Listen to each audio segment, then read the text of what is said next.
Alrighty, hello and welcome to this build guide, the first build guide from me of the new patch point zero.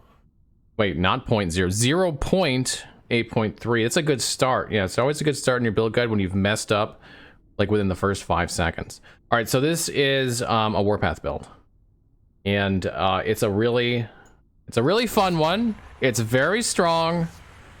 And it's very easy to play. We will talk about the pros and cons here in a bit, but just to kind of give you some foreshadowing, it does a lot of damage. It's pretty tanky. It's very new player friendly, and if you like spin to win, you're gonna like this. I will not cut and reroll that. I will accept my mistake, Jir, and we will continue forward. We will push forward into the build guide because we don't got time for that.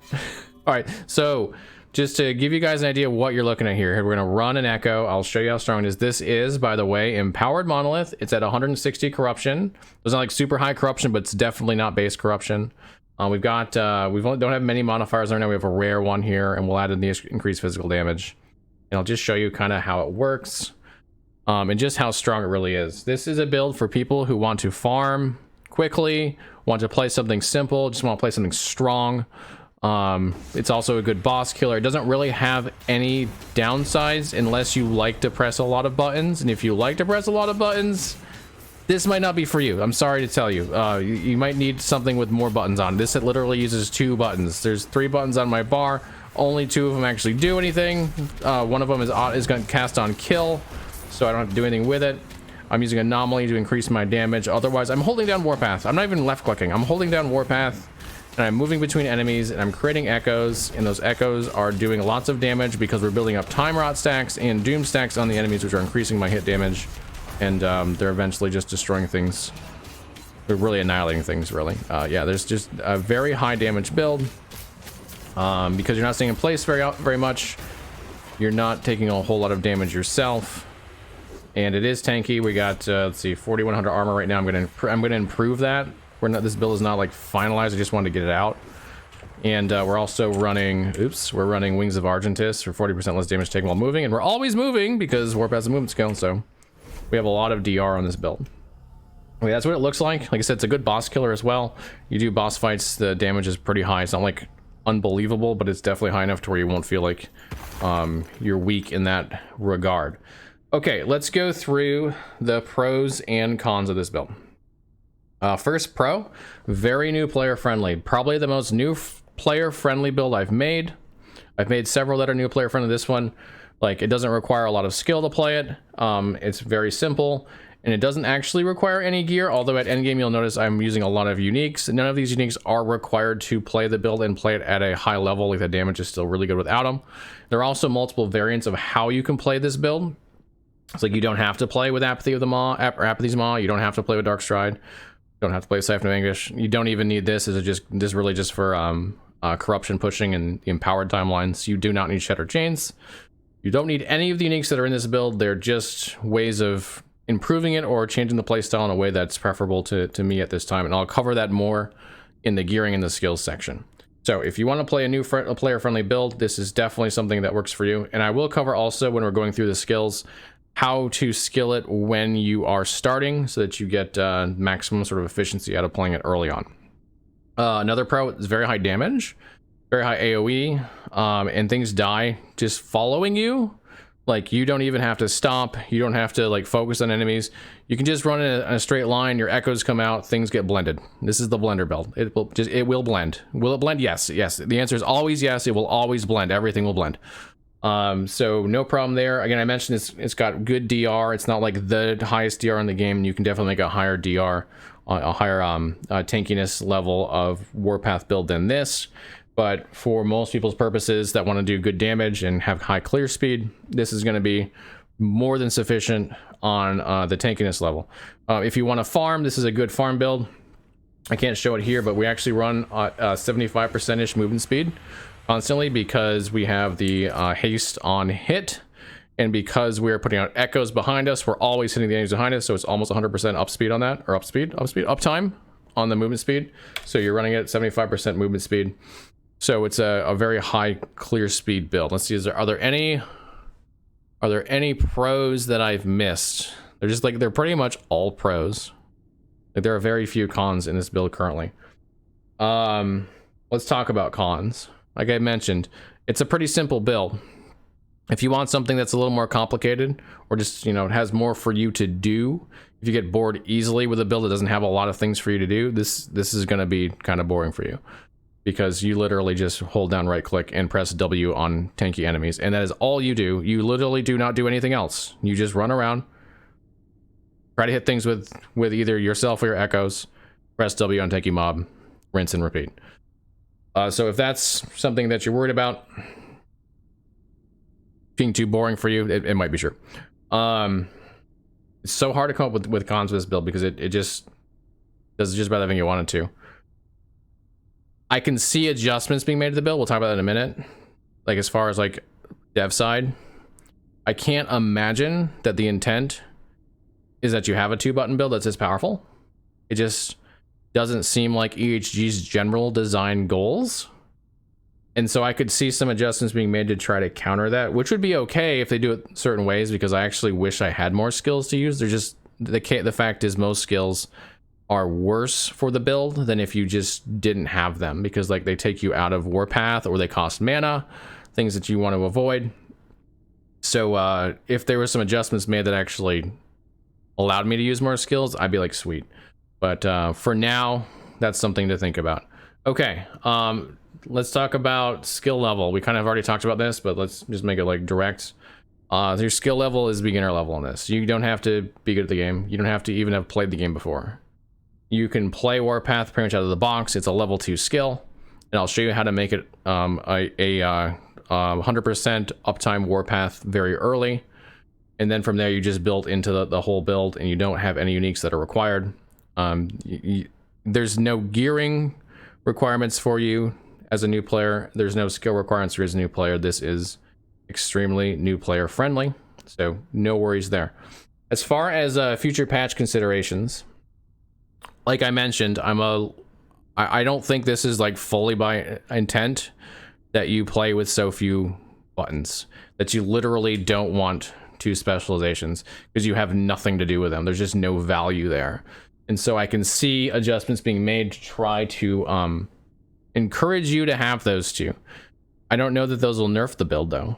They might make it a little bit more complex, but I don't see them like being a bad thing for it. But that's something to consider, that if the build is not working as I think maybe HG fully intended, they could make some adjustments, and we'll just have to see what happens if that does occur.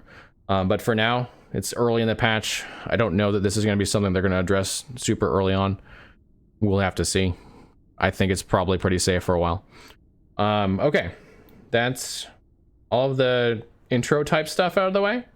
Let's go into the skill trees, which won't take us as long as usual because we only have 3. We'll start with the main event, the big one, the one that's really making the build run, and that is Warpath, of course. So here are the main features of Warpath. And I'm going to do it in general order of what you should do when you're starting, if you're starting from level 0, level 1. So the first thing you do is you take 2 in Unchained, and you take 1 in Reckless Spin. That gives you a channel cost of 0. This allows you to spin forever. You will never run out of mana, because you will never spend mana, as long as you're not casting other skills, which you shouldn't be, except for Anomaly, which is a 0 mana cost and instant cast skill. You will be able to spin as long as you want. The downside, of course, is that you have minus 30 elemental resistance. This used to be 30% increased elemental resistance, or 30% increased elemental damage taken, which was really bad because you could never circumvent that. You could never defeat that downside. But now with minus 30% elemental resistance, you can just stack 105% total elemental resistance and still cap. So that's really big. But do bear in mind, when you're playing, when you're early on, before you built up your resistances, you'll take more damage from elemental. Most of the stuff early game isn't going to hit you so hard that it matters that much, but you'll be a little bit less tanky. For that reason, I don't think this is necessarily a good starter for hardcore. I would probably shy away from that node in hardcore. If you really want to play it in hardcore, I'd just do 5 of 5 here. It'll be slower, you'll take more damage, or you're not gonna take much. You'll do less damage. You'll take less damage too, but it'll be a lot less risky. But for most players, you're probably gonna play softcore. Reckless spin is the way to go because it's only 3 points instead of 5. From there, you've got move speed plus 30. This is just an awesome node. Of course, you definitely want to put you at almost normal move speed. You can probably do 2 of 3 to start with, and then try to get your way into here because this is the bread and butter of the damage of the build. So I'd probably do 2 of 3 to start with here. You're going to do 2 in Void Spiral, which is going to get you into Echo Knight, which causes the echoes behind you. So after you're spinning for 2 seconds, you have a chance to echo, and eventually the build will give you a 100% chance as long as you're moving at least 4 meters. And so just, yeah, after 2 seconds, you're moving, and then these come out every second. Usually. They're a little wonky sometimes, but generally they come out every second. And you're good to go. They should be, by the way, they should be every second, but again, there's something wonky going on. They're close enough though to where it doesn't hurt the build. Okay, once you've got that, you take Apocalypse Whirl, which gives you a time rot chance and converts Bleed and Ignite to time rot chance. That part will be important soon. And then you're going to take 3 of 3 in Maw of the Deep, which is hit damage per time rot. This is the most important node as far as damage goes in the entire build. 15% more damage per time rot. Time rot used to be a single stack ailment. It is now up to 12, and we will be capping that. So 15 times 12, do the math, equals a lot. A whole lot of more damage. That's a really, really good note. From there, we will go to Iron Reach for the 15% area, 5 of 5 in Rolling Steel, which gives us 80% more damage because we're going to be running a 2-handed weapon.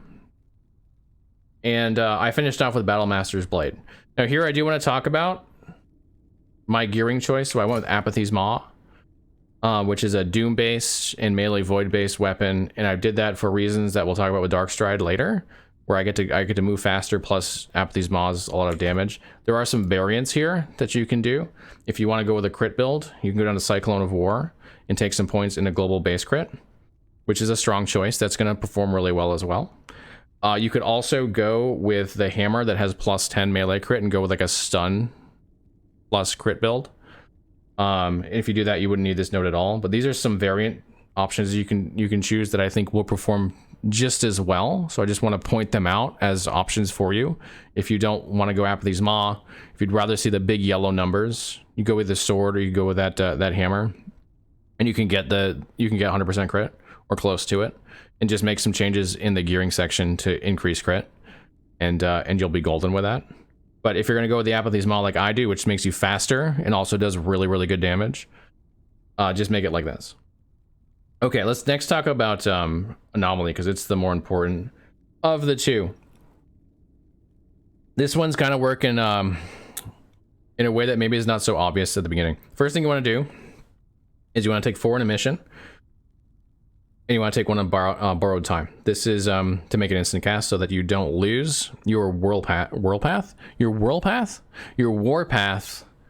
channeling when you cast this, because you want to stay in Warpath, of course, for multiple reasons. Damage reduction, multiple reasons, as we'll see in gearing. From there, you take immediacy so that you're not sending them forward in time, because sending them forward in time means you have to wait for them, and that's not fun. So we take that, then we go down here, we take 2 and exacerbate. We're gonna get some timer out of this, it's a nice little extra. It's not really what we want though. It's not what we're here for. And then we're gonna take Mark of Rot. This is the big node. Pro content creator? Oh, you mean my my Warpath, my Cyclone Pat, whatever I said there? Yeah, it's pro content creator. So this gives something that's maybe a little misleading. So it's increased void damage taken. Most people see increased void damage like, oh, it's an increase, it's additive. But this is increased void damage taken, which means the enemy takes 100% increased void damage, which makes it effectively a multiplier. It effectively doubles the damage they take from void damage for 5 seconds. This is why we use this against tanky enemies, like rares, of course, bosses. Because your damage is going to just about double. It won't actually double because you got fizz damage, and that's not going to be affected by it, but all your void damage will double. And so this is the #1 part of Anomaly. From there, we'll just take Time Bubble, which also causes them to take increased void damage, which is nice. And we'll increase our attack speed a little bit. And I've also taken 3 of 5 in Decimation, this is the least important part of it. You could increase the time bubble duration if you wanted to, or you could take cooldown recovery if you wanted to, or you could take health leech if you want to. These 3 points are really like whatever you want. All the rest of it, though, I'd mostly say keep it the way it is. Okay, and then we'll talk about sigils. Sigils is going to be cast on kill. So you have to take 4 here and then 1 here. Chance of summon is 6%. We need to take it this way, even though it's not the best way to take it, because for one, it's instant cast effectively. You could go instant cast over here, but then it costs mana. We don't have mana to spend because we're not generating any. Because to generate any, we would have to start taking nodes in Dark Nexus. And where we're going to take it from, it's not really worth it. It's going to be less damage no matter where we take it from, so we're not going to do that. So, you start with that. Then we're going to take 3 of 3 in Decree of Flame, and then we're going to convert that over to Void. Which also gives us increased Void damage, gives us added Void damage. Both great. And then we're going to take 4 of 5 in Burning Sign for more Ignite Chance. Remember, Ignite Chance is converted over to Time Rot for our purposes, which is a very, very important aspect of the build. More Time Rot means more damage. And then we'll also take 2 in Iron Sigils to get over to Enduring Hope and get a full 10% or 10-second duration.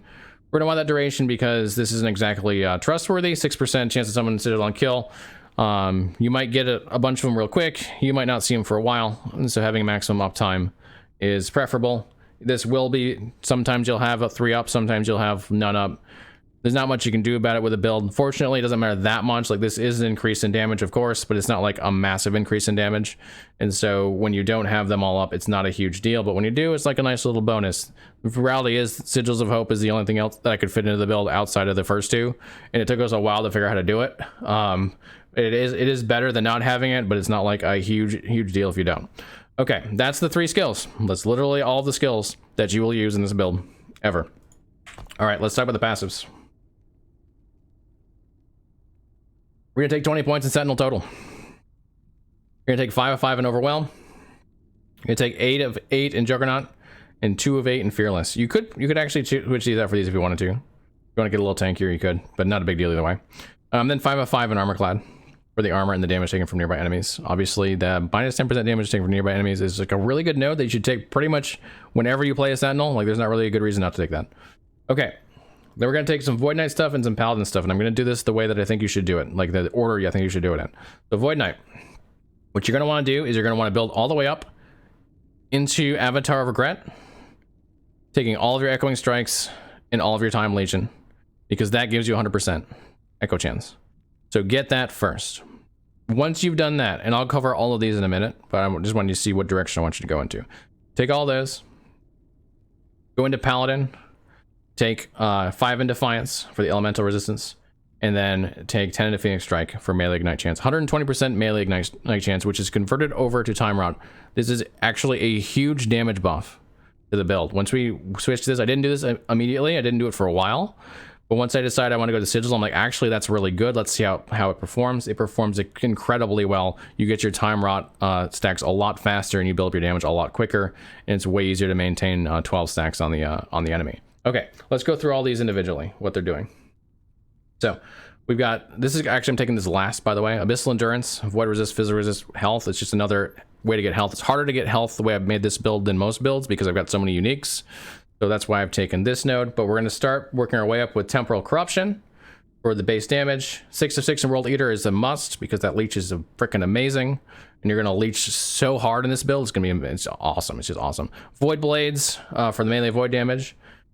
Take 1 in Void Corruption because why not? It's 1 point for like a whole bunch of crit multi if you do happen to crit, even though we're not going to crit a whole lot. It's still, hey, why not? 6 of 6 in Rot Ripples. I almost called that Rot Nipples, but no, it's Rot Ripples. For the Time Rot duration and the Time Rot spread on kill chance. Obviously great for the fact that we're doing Time Rot. Time Rot's a good thing for us. Then of course melee Time Rot chance from Rot Grip. Take 4 of 4 and increase void damage and reduce block chance effectiveness. We're not blocking anything, so this is just a pure 100% increased void damage. Is awesome. The 5 of 5 in Echoing Strikes for the Echo chance. By the way, Warpath doubles the chance on Echo chance per second, so 10% Echo chance is actually 20% per second for Warpath. So that's quite a bit more than it looks like. Time Legion, you're getting the melee attack speed, the Time Rot chance, and the Echo chance. This is like a triple awesome. Like, there's nothing bad here. There's nothing even like not a really good. You want all of those things and a lot of it. And then the Avatar of Regret will reduce our attack speed a little bit to get 20% more Echo chance. 10 of 10 internal form for the vitality, increased health. This is just a great just EHP note. It's so good. And then we did take 1 of 1 in Void Flux, just in case you ever actually drop below 20% health. It gives you like kind of like an oh shit button that you don't have to press because it presses itself. So that is actually all the passes. So we did the 5 of 8 here and the 10 of 10 here. That's the entirety of the passes. Okay, let's talk about the gearing. This part is a little bit more complex if you make it the way that I do. So let's talk about it kind of like starting from towards the beginning. So I have some higher level uniques in here, right? I got Wings of Argentus. It's for the 40% chance to gain haste and the 4% less damage taken while moving. If you don't have that, which you won't until level 82, so most of the time you won't have it. And even at level 82, if you're a newer player, you have to farm this and it takes you a while. You don't need it. It's really just for corruption pushing. What you will replace this with is a really nice body armor that has plus to Warpath, which will also give you melee damage. The plus to Warpath, if you get the +2, great. And then you can toss these in, say, in area. Probably I'd probably toss them into area. You get a little bit more area out of them, or toss in a Void Spiral for more damage. And then on the suffixes and the other prefix, if you can get vitality, added health, and increased health, especially increased health, you'll be a lot tankier for it. So that's what you can start with. And then when you get to Wings of Argentus, you can make the transition. But it's going to take you a long time, and that's okay. You don't worry about it. It's really not a big deal. For the helmet, we want increased echo damage when the skill echoes. The shield throw crit strike chance here is useless. I don't actually want it. I'd prefer vitality on that. And then health, preferably 2 healths here if you can get it. But armor is okay too. A resistance, if you really need it, is okay here. Health is the best choice. If you can get that crit avoidance helmet, you definitely want it. It's just a good way to get crit avoidance kind of out of the way. A third of it just taken care of just like that. Okay, I'm gonna actually wait to do the rest of the uniques. So let's see here. On the amulet, Void Pen's great. Damage while channeling's great. Crit strike is fine. Void damage is fine. Resistances are good here. Apply frailty is really good here, or on your relic, one or the other. It's just a lot less damage that you'll take when you're applying it, and you're going to apply frailty to the max cap. The max actually I think is 3 very quickly, even at 38% here, because we hit so often. And that bone amulet is really good. There's also an elemental amulet. I think it's lightning. I want to say it's lightning and cold. Maybe it's lightning fire. Either way, where the amulet that makes sense for the resistances you need. Usually for me, it's bone amulet. That's the one I usually go with. As far as the relic, all resist while channeling is awesome. If you manage to get yourself a tier 6 or 7, it's even more awesome, but it's very awesome at tier 5 as well. Most of these stats are bad because that one is so good, but if I didn't have that, another resistance in there, or health and the suffix is really good. There's damage while channeling here also, which is really good. You can have strength, probably would be what I'd go for on the other prefix on that. If I couldn't get strength, or if I just had something else drop, it'd probably like not necrotic, wow. Void resistance would be really good there as well. Crit strike chance would be fine. So there's your prefixes in general. But all resist while channeling is the #1 on this. Get that, because it's going to make it so much easier to get your capped. I mean, look, I'm getting 32% of 1, 2, 3, 4, 5, 6, 7 resistances. The math is like almost 300% resistance from that one spot, and we're always channeling. We never don't want to channel, so this is just an unbelievably good fix for us. As far as gloves, I got really lucky on a pair of gloves, but these stats are generally not ideal. Like, I got really good crit strike and strength. The strength is ideal. Crit strike again is like, it's fine, and it rolled so well, why not? Health is really good here. The endurance is fine, but doesn't need to be endurance. It can also be a resistance here. Same thing with the resistance gloves. You could run void resist or necrotic resist gloves instead of the endurance, and that would be good too. The ring, how's it going, Ryan at Gaming? We're just in the middle making a build guide here. The ring, strength's really good. Crit strike's fine. Void damage is good. Crit avoidance is, you definitely want crit avoidance here. And health is really good too. Crit avoidance for sure, because between your helmet and between getting the crit avoidance blessing, you'll be at 100%. All right, let's go over the uniques. You're overwhelmed with this game? Yeah, no problem. As soon as I'm done with the build guide, if you want to ask some questions, I'll be happy to help you out with like some of the basics. No problem. Okay, so we're building a lot of this around these. Darkstride are new uniques. They're a single new unique. And the really cool part of them, I mean, obviously there's melee void damage here. There's increased void damage. The +1 charge for cleave doesn't really affect us because we're not cleaving in this particular build. But that increased move speed per added melee void damage is freaking awesome if you build for it. If you build for it, you can get a lot of movement speed. And so that's exactly what I did. I've just built for melee void damage. So I've got a belt that's got some on it, which honestly, that's not the best part about the belt, but it's got some. But what I've really got is I've got myself a damn near perfect melee void damage Apathy's Maw. 116 melee void damage, and this gives 0.2 move speed per. So just to show you what that means, if I have 57% move speed now, if I take it off, I've got 34. So that's giving me 23% move speed just from wearing that. Let's talk about Apathy's Maw itself, because it's actually really good beyond that. It's good enough where it's competitive with crit builds. I think crit builds will outscale it overall, like if you get really good crit builds, but it's close enough to where we don't worry about it, especially with the additional moves, because even if like I tier 5'd a melee void damage on a two-hander, it's like a 15% move speed difference between that and Apathy's Maw. And so what Apathy's Maw does, I think, is worth, even if it's a little bit less damage than a crit, being able to go 15% faster is pretty damn good. All right, so we got the melee void damage, which rolls really high. We've got a chance to apply Doom and increase Doom effect and duration. What does Doom do? Well, it is a void damage over time, stacking ailment, but we don't give a shit about that. What we care about is the melee damage taken increased on the enemy, which stacks up to 4 times. And because we have an increased Doom effect on this, and we also have it on this, we're at like something like 6% per stack, 4 stacks. So that's like 24-ish% increased damage the enemy's taking. That's quite a bit. There's also increased melee damage on this that rolled almost perfect, and then increased leech rate is really solid too, because you just get your leech back faster. And oftentimes I'll be in the middle of a fight and I'll drop down to 30% of my health and I'll be back to full pretty much immediately, and it's like it didn't even happen. That's really nice. Okay, we have 2 more uniques to talk about. I've mentioned Wings of Argentus. This is purely for the damage while taken while moving and the chance to gain haste. If you don't have this as you're leveling, I do recommend, instead of Siphon of Anguish, which we'll talk about in a minute, instead of that, oops, that's the wrong place. That's not where I meant to go. You instead take the silver, excuse me, the Quicksilver Coil, which will have the same haste effect on it. So you got the 40% chance to gain haste for 1 second on hit. This one's got 29% chance, which is going to be just about as effective as it's going to be, almost unnoticeable as far as the difference between the two. And because you are dropping echoes behind you and you're hitting enemies pretty much constantly, even though you're moving forward, your haste, even though it's a 1 second buff, it'll be up almost 100% of the time. So you'll have 30% move speed pretty much constantly with Quicksilver Coil. And then when you switch over to Wings of Argent, you can get rid of it because you'll have the same effect on wings. Okay, so then once you've done that, you can take Siphon of Anguish, which gives you a whole bunch of leech. It gives you melee damage and void damage, which you're doing both. It'll further increase your leech rate. It has move speed, which is great. It applies more Doom and has more Doom effect. It's a great overall item, and it's got elemental resistance. So like, there's just everything there is awesome. Shattered Change, I think, is the least important necessarily of the uniques, but the more I use it, the more I think it's actually pretty important. Not because of the melee damage or the melee void.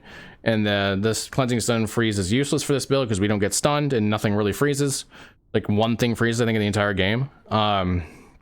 What's really good about it is the increased armor. The 70% increased armor. This is a perfectly rolled one. I do have a lot of really good items.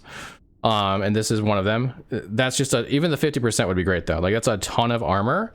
And when you combine that with, we'll talk about the blessings really soon, like pretty much now, there's an armor while channeling that goes up to 750. And the other armor you have, like, well, as soon as watch when I start spinning, I'm at 1912 armor just sitting here, which does include Shattered Chains, what it's doing, which is quite a bit. But then I start spinning, I'm at 3733. And I'm going to be adding more to that because there's an increased armor blessing right here that I haven't picked up yet. I'll be adding that to it, and we're going to be up to like 5k armor without much investment at all, really. Like 2 blessings, that belt, and there's not really much else I've thrown into it. That's a lot. That's a whole lot. Okay, that's all the basic gear. Let's talk about the idols. The idols, you have like a lot of options.